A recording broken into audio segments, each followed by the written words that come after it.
In this video, we're going to do a few examples involving L'Hopital's rule. L'Hopital's rule is a really useful technique for solving limits when we have an indeterminate form. If you can put the equation that you're taking, or the function that you're taking the limit of, into a form where you get 0 over 0 or infinity over infinity, it's an indeterminate form. So, for instance, in this one, if I plug in 1 for x, I get a 0 over 0 case, and I like to denote that above. That's what allows me to use L'Hopital's. Now, L'Hopital's says I take the derivative of the top and the bottom and recalculate my limit. So on top, it's 1 over x. On bottom, it's 2x. And now if I can calculate by direct substitution, I'm done. Plugging 1 in, I get 1 over 1, which is 1. And on bottom, I get 2. And there's our limit. Another example, let's take a look at this guy here. Limit as x goes to 0 of e to the 2x minus 1 all over x. So do we have a L'Hopital's rule? What do you think? And look what happens when we plug in 0. I get 0 on top, 0 on bottom. I have a 0 over 0 case. I can apply L'Hopital's rule, and then I'm going to recalculate the limit as x goes to 0. Derivative of e to the 2x using chain rule is e to the 2x times 2, so 2e to the 2x minus 1, which is 0 all over 1. Now I calculate via substitution. We should be good. E to the 0 is 1. 2 times 1 is 2. And we got our limit.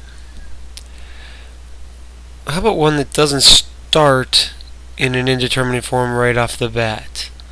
The limit as x goes to infinity of x squared e to the minus x. This is not a 0 over 0 or infinity over infinity. What it is an infinity times 0. Infinity times 0, some people call it an indeterminate form. I like to think of that it can be rewritten in an indeterminate form, because I can rewrite it as limit one or the other. You can actually do either. You can either make it a 0 over 0 or infinity over infinity, and it just involves rewriting one of the pieces so it's in the denominator. In this case, the easier one to move is the e to the x. Now, one thing I'll point out about this, I did not change what I'm taking the limit of. These are two different ways of writing the same thing. But now, the way this looks, that should be infinity. This is infinity. E to the positive infinity is infinity, so I now have an infinity over infinity case. I can now apply L'Hopital's rule, and I will recalculate the limit as x goes to infinity. So I have 2x on top over e to the x on bottom, taking the derivative of x squared and derivative of e to the x. If you'll notice, as x goes to infinity, that numerator still goes to infinity. The denominator still goes to infinity. We're going to need another round of L'Hopital's. So we have the limit as x goes to infinity of 2 over e to the x. So now we have something that's top's going to stay 2, and the denominator is going to go to infinity really quick with that e to the x in there. So that's 2 over something that's going to get really large. Now it's going to drag it down to 0. I'll do one more example here. So limit as x goes to pi of sine of 2x over x.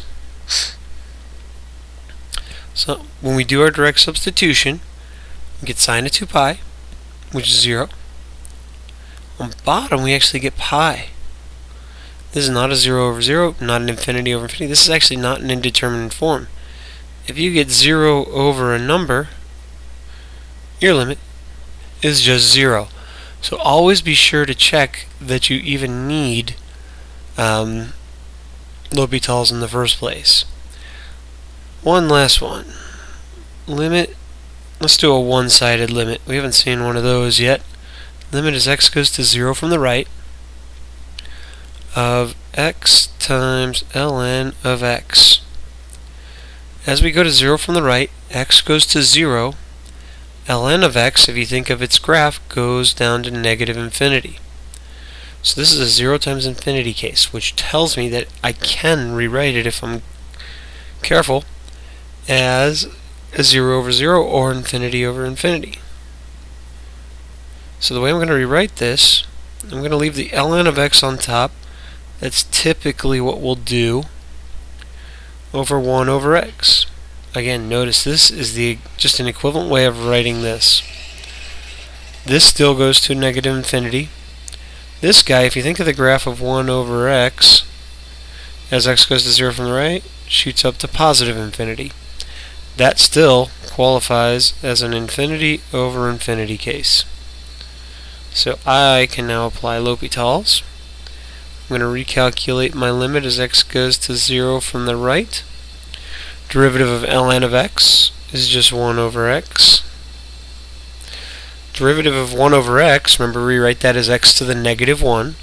It's negative 1 over x squared. So, a little bit more room here just to finish this guy off. Now I'm going to simplify. Always simplify as much as possible before you run to any conclusions about maybe rerunning L'Hopital's rule. And I'm going to flip that and multiply, so I end up with a negative x squared over x, which reduces down to very bottom corner here.